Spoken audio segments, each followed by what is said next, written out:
I think, Alex, we should approach an uncomfortable subject with Jim that you may be aware of as a person who works day shift, and that is the food that we leave on our desks when we're on day shift. Mm-hmm. Is there a particular location we should be leaving that so that if it's food we want to keep? Because when I was started at OFFSHIFT, I was first told that it's not called stealing, it's called foraging.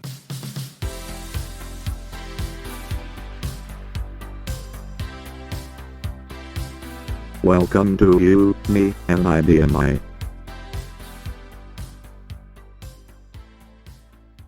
So this is pretty exciting today. So far, the people that we've had on the podcast are people who work normal shift hours during the day.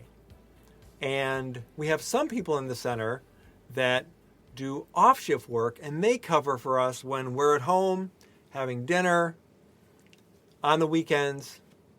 And so the person we invited today, Alex, is Jim Shupe. Now, have you had much experience before?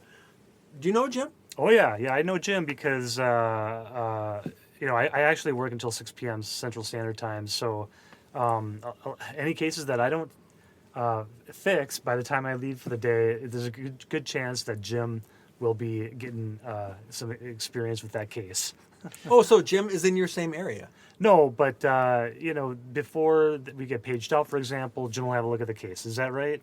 Usually that's true. Yeah, one of the people on the off-shift team, whether we have someone who's got skills in that area or not, will look at a case before we page it out, try to get some basic information, try to determine, is this something the customer really needs to solve right at this minute, or could they wait till tomorrow morning? And if they can, great. If not, well, then we page somebody out.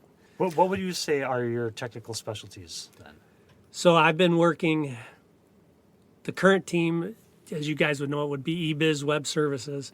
That used to be CTA, and I am the last member of that team that was an original member of that team. Oh, wow. CTA, I remember, was a really hard team because for a while there, when WebSphere was first coming in there, I think that team worked 24/7 for months.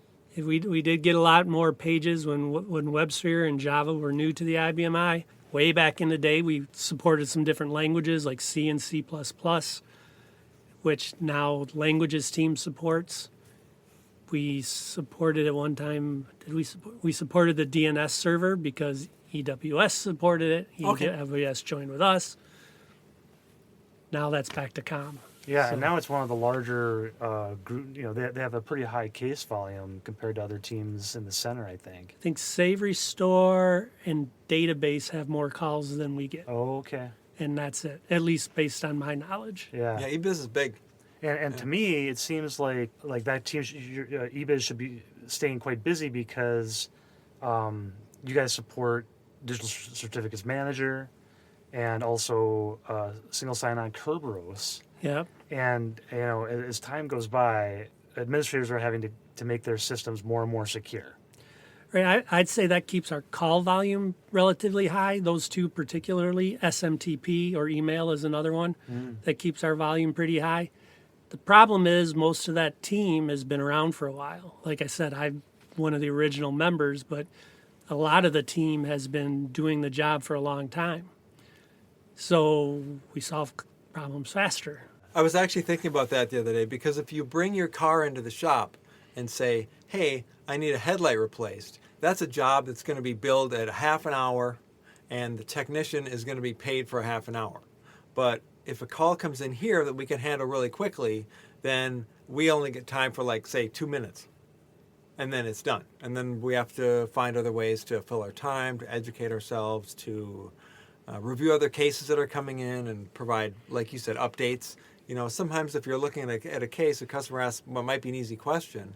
If you have time, it's always a good time to say, hey, let's review some other things because there could be other issues or things you've heard about. You're like, hey, you're upgrading to you're upgraded 7.5 now. Let's make sure that your, SNMP configuration is correct so that you're not getting those errors we've heard about. So sometimes we can fill that extra time with kind of handy tips for people. Absolutely. That I do that myself. As if I'm working with, as you said, like a digital certificate, how do I import a certificate? But I sense that maybe this is a new person to digital certificates. Then maybe we'll talk about how digital certificates really work and Yeah. what you're really doing and why are you doing what I just told you to do. Yeah. Instead of just saying, here, do this, follow the steps I gave you, versus this is why you need to follow the steps I gave you. Yeah, and that really helps self-support later because then they'll remember it better, they'll better be able to help themselves, and they'll come to us with hopefully questions that are more interesting, a little more challenging. You know, Yeah. like somebody comes in, I have a wild card certificate. How come that's not working? And you're like, oh, Right. let's figure this out. By the way, That's a wild real cards. interesting one because wild cards now do not. This is not an IBMI change. This Okay. is an industry change. You now have to have a SAN, subject alternative name, that matches the host name and domain name of the system you're on, or browsers are going to tell you that's not a valid certificate. Okay, well, we just created a new video with Ted Dow, with his help, about wildcard certificates for Object Connect, which is a save restore command. So, Jim, how did you start at IBM? So, kind of an interesting story. I started as an intern back in the late 80s, early 90s, and I was working in Chicago at One IBM Plaza. Been there? I worked there for a year or two. I can't remember exactly, as an intern. Then they moved what I was doing up to the University of Minnesota, where I was working with some people up there. We were creating an electronic resume system for students out of college. I was working for National College Recruiting. Okay. After that gig, I interviewed with, when I was getting close to graduation, I interviewed with 6 managers here in Rochester. And I ended up working on the Performance Explorer team. I've never heard of that. Yeah, the PECs. Oh, that's Yeah, you PEX. take a Oh, I PEX didn't know trace, that. yeah. Oh, PEX. So this was before there was PECs. Okay. So I've heard of a PEX trace, but never. Is I that kind actually- of old school now? I Well, don't want to no, dig deep the- into PEX, I guess, but I mean. Performance still uses it, and Oh, okay. I think the High Doctor is what evolved from PECs. Okay. But we were, not only were we taking data from the system and putting it in files, we actually developed a GUI interface to look at the data, to analyze it. So like you see, performance IDOC. reports, right? Yeah. So that's where I started at IBM. And then some things happened, and I ended up coming over to support. Started in database because my job on the PECs team was taking the data from the MI and moving it into data files for PECs to analyze, because PECs is above the MI. And then but the intention at that point was for Joe Druga to create CTA. So I started out in database while CTA didn't exist. Then I moved to languages. CTA didn't exist. I was working with Tosh. Sure. And then right around when we moved to the white buildings, they created CTA. It was Tosh, me, Jim Fair, and 2 other guys I can't remember now. I think Rosso was on it for a while, but maybe that was later. That's probably later. The original group was really small, and we were supporting stuff on OS2 Warp. Awesome. So I've been in that team, that CTA team, as my core team since then. About 15 years ago, they were redoing how OFFSHIFT worked, and I took the team leader position there, but was still the core team of the CTA eBiz team. So, what does the team leader of the OFFSHIFT team do? At the time when I was doing it, I was essentially the de facto OFFSHIFT manager, because there was no manager who worked OFFSHIFT. Oh, There was what about duty managers? They're not managers; they're duty managers. Right. Okay. So they manage cases and to help move them around and get the right people engaged, but they're not really a manager. Right. They're not a people manager. Right. And I wasn't either, but essentially I did everything except for reviews, and I did the day-to-day stuff during OFFSHIFT, in addition to my job of being a technical expert. Yeah. And then recently, when we brought on the India team, we moved the team leader job over to somebody else who was actually nearer to them in the world work, isn't asleep in the middle of their day. Yeah, that makes sense. Are you a night person? Well, no, not really, but I am now, I guess. Okay. When I started it, I wasn't. I came from working 410s during the U.S. shift, so I'd be here at 7 and leave at 6. And then I went to working, I think originally I started working at 4 or 5 and worked till 2 in the morning. Wherever 10 hours works in that. Yeah. And then that shift has changed over time, but now me staying up to midnight is pretty much a standard thing, although I recently shifted back a little earlier in the day. For the longest time, I worked New Zealand hours, so it'd be like 1:30 our time till midnight. Do you have a wife and kids, or anyone else that might be bothered by a late shift? Yes, I do. Okay. My wife and I work opposite shifts.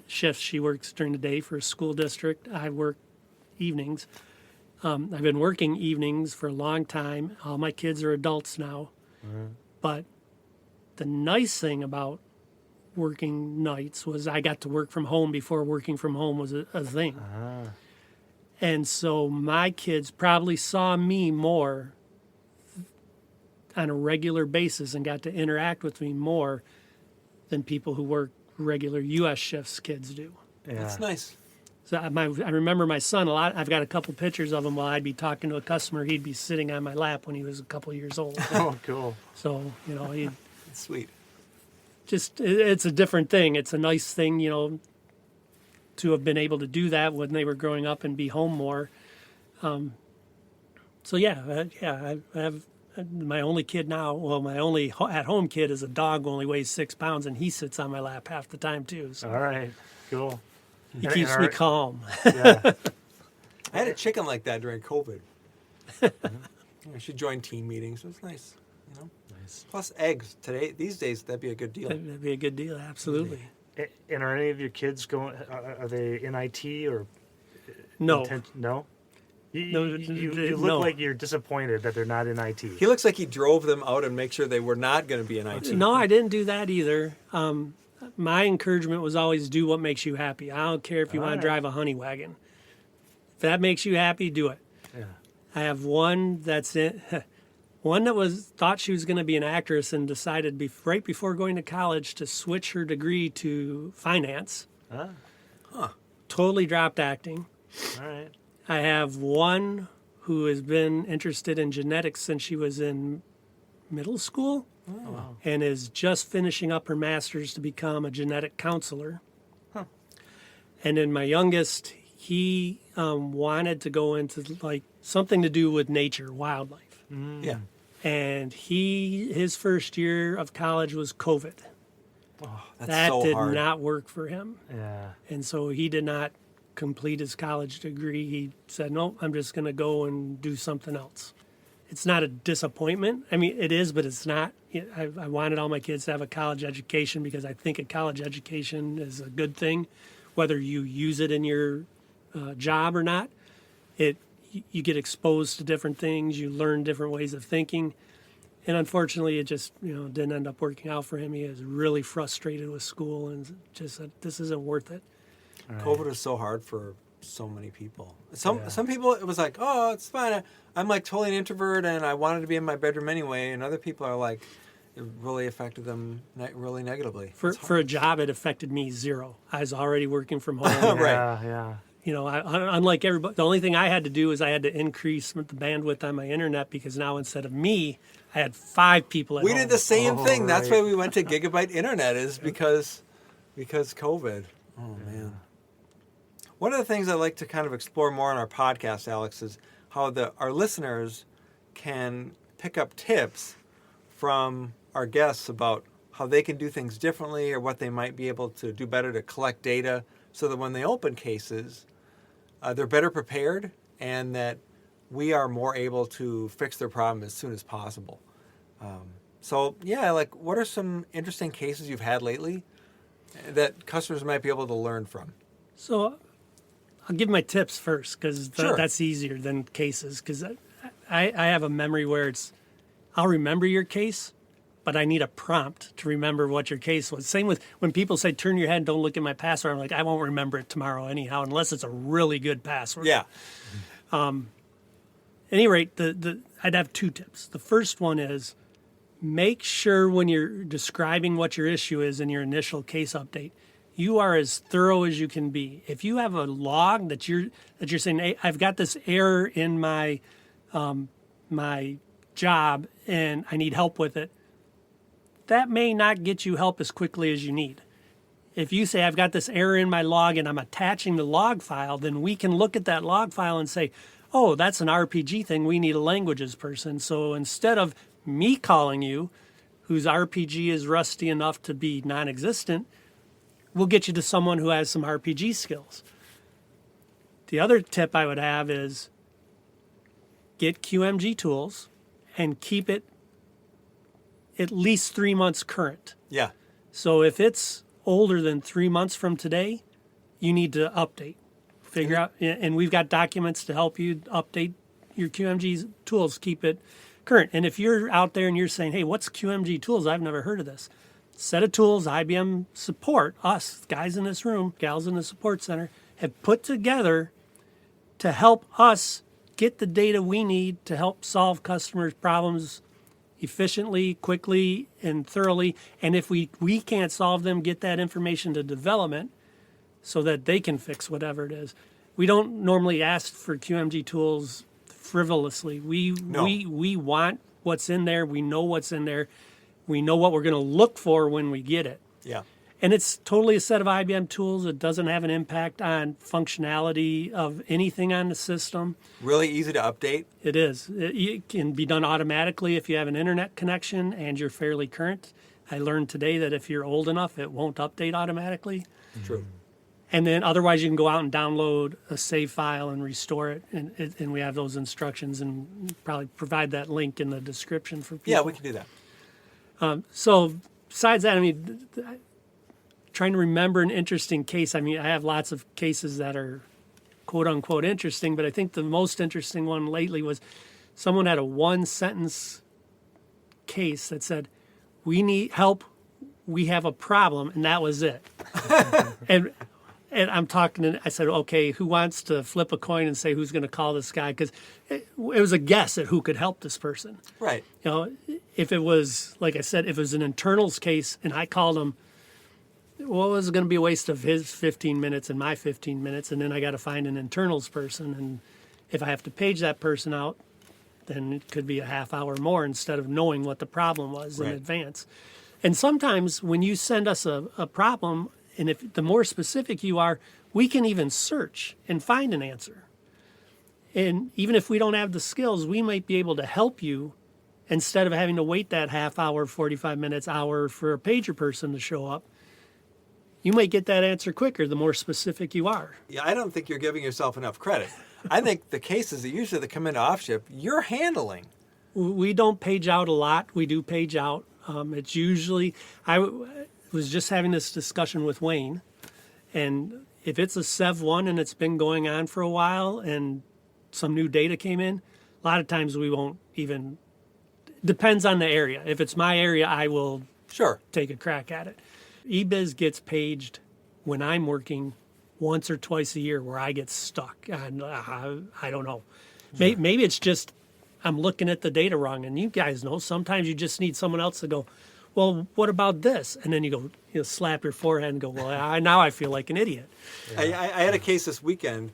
A customer called in, and he was migrating from a Power 8 to a Power 10, and he had done a save to an RDX drive, and then he was remote. So he had the user at the location in Iowa take the RDX drive, move it over, plug it into the new Power 10, and when they booted the thing, it said, no operating system found. So my immediate thought was, oh my gosh, somehow the save was bad. And he thought the same thing. So he took the RDX drive, he had him take it, unattach it from there, attach it back to the other Power 8.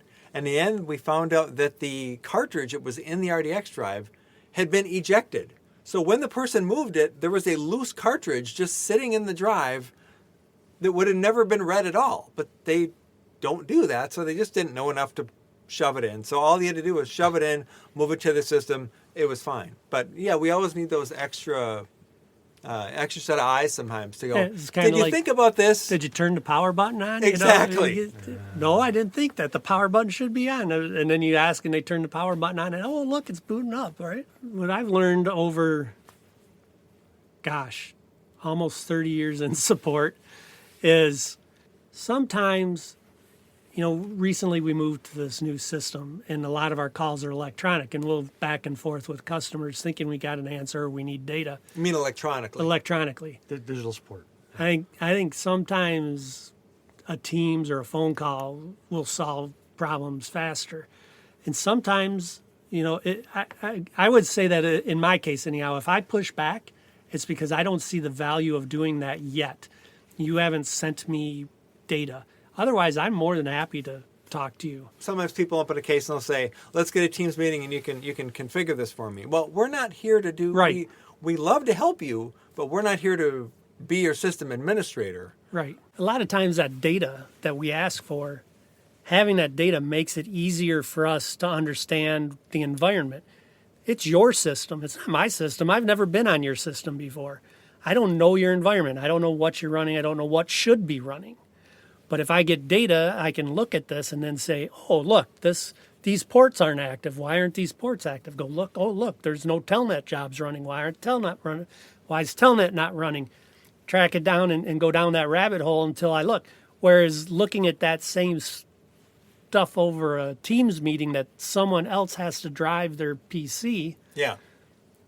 be a ton slower than us going through the data where we know where it is in our collectors. That's where the QMG tools Absolutely. really comes in. Yeah, and sometimes if I'm in a situation where I've got a list of different things I would like to see from the customer, if I can get those items by just requesting a SysSnap, I'll do that first and add anything that doesn't happens to not be in the SysSnap separately. And also the nice thing about QMG tools being our tool is that the developer of it, Andy Henderson, is more than happy to, if a team has information that they'd like to add to the tool, to add it in there and push out a new version of QMG tools with the data that we need people to collect. And so Yeah, it's getting better and better all the time. It's great. I mean, it was already great, but it's getting even better.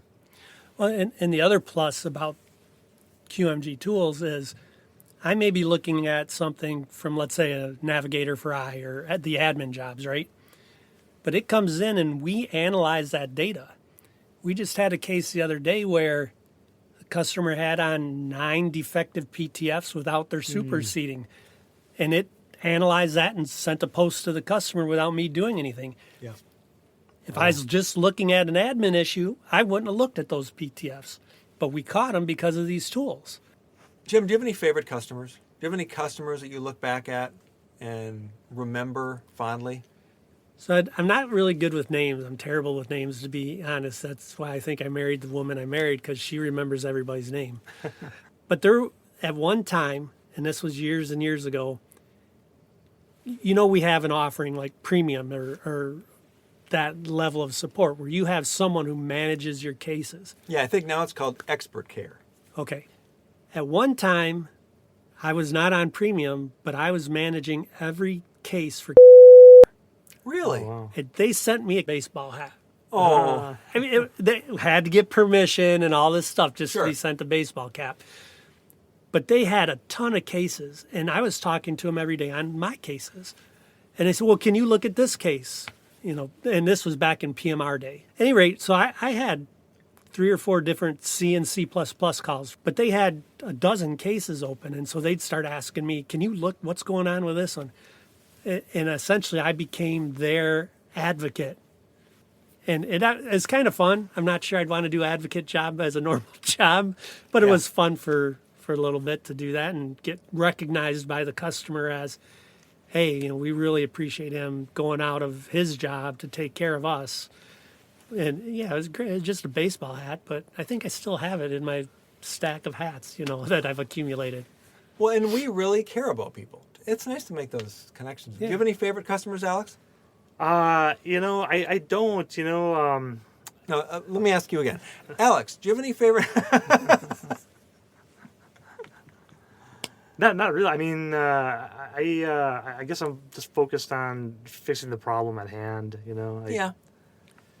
There's a lot of customers that we enjoy interacting with, but you interact with them once or twice a year maybe, and so it's hard to say, well, that's my favorite customer, right? That's true. I had a lot of people that I thoroughly enjoy talking to. I couldn't tell you their name. I couldn't tell you what company they are. When I see them, I'll recognize, like, oh yeah, this is Carol. I love talking to Carol. She's always so nice to me. Yeah. Oh, Jerry's calling back. Yeah. Hey, Jerry, how's it going? Yeah. And we recognize you when you call in. If you call in even somewhat frequently, we know who you are, and how you interact with us gets around to the team. I don't get to talk to you enough, Jim. I mean, Not since you left my team. I know. And that's one of the disadvantages of working off shift. It is. There's no other people, right? It's kind of nice to come into the office and chat with folks. Right, and when you work remote, it's you and Slack, and you can talk to people, but it's like, why would I bug Kurt if I don't have something to ask him? Right. He may be busy, and but it's nice to come in. There was a period where I didn't come in for 2 years. Oh, wow. And then I was coming in for a couple times every month, and then COVID hit, and it was back to no time. Yeah. And now I come in once a month just to interact with the team, interact with you guys, whoever's around. So what are you working on right now as far as projects or anything like that? So being off shift, I don't get involved in a lot of the projects in the support center, but I took over last year the Test PTF tool. When you go to a website to approve of Test PTF to send to a customer. Yeah. And I've got 3 or 4 ideas that people have sent saying, hey, we'd like to see nothing that needs fixing but needs improvement. Yeah. The problem is my actual Java coding skills are not. I can debug Java pretty good, but coding something in it is less confident. Yeah. So I'm taking a refresher course in that, but that's a project. I've got a couple things on my plate to improve for that. Hopefully make it so that when you put in the serial number, whether you put it in with a dash or not, it automatically takes it and manipulates it how it needs to manipulate it. Another one was, can we approve multiple systems at the same time for a test PTF? My first thought was, why? And then my second thought was, it doesn't matter. If we can do it, let's do it. And just make it available. So if a customer has 3 systems they want to test it on, okay, instead of having to do it 3 times, we'll do it once, or do it once and then bring up the system serial number again, say, do you want more, kind of thing. I haven't figured out which way to go with it. We'll see. Yeah, that'd be worth having because it does seem like a lot of customers are using a dev test environment now, so they do want to put those PTS on multiple systems before they promote them to production. Right, and so that'll make it easier for us. It's right. The way we do it now is not that hard. It's just it'd be easier if we could do it all in one go. Right. So that's the big thing I'm working on right now. As far as I'm refreshing my Java skills and going through the code that someone else wrote. Yeah. So if you've ever done that, it's always fun. Versus something you wrote yourself and I know where to fix that. It's just right here. Right. So, Well, that PTF information will be great because we're going to be doing a podcast episode in a month or 2 about PTFs with the PTF, some of the developers that actually create the PTFs and do the testing and the building and things like that. And just kind of to let people know kind of what is a PTF, kind of how is it built, and what's in it and things like that. So, and test PTFs are a big part of that. So that's great information. Jim, it was a pleasure chatting with you today, and thanks again for joining us on You, Me, and IBMI.